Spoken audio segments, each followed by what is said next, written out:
wait for the difficulty to arrive, and then Allah subhanahu wa ta'ala's ease would be with you. Inma having the fear of the difficulties to come in life, this is by yourself. You know, there are people that fee. They fee the concept of fee. Yani, there's no problem in his life, but he just sits down and he's fearing. He's worried. What's going to happen? And such a person lives in misery. Then the difficulty hasn't happened yet. Wait, when it happens, Allah subhanahu wa ta'ala's tranquility upon you would descend. You'd learn how, you'd be able to deal with your problem. No matter why would you feel something that still hasn't happened yet? If you need to understand that you're living for Allah subhanahu wa ta'ala. You live in the manner Allah Azza wa Jal wants you to be with. And you engage yourself and you busy yourself with dhikrillahi subhanahu wa ta'ala.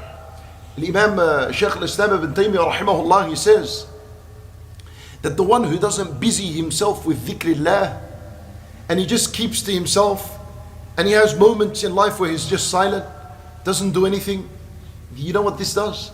It brings waswasa to shaitan about. It brings waswasa to shaitan. Shaitan begins to give you waswas. What's going to happen later on? What will happen tomorrow? But when you keep your mind and your tongue occupied bi dhikrillah, there's actually no room in your mind to think of anything else.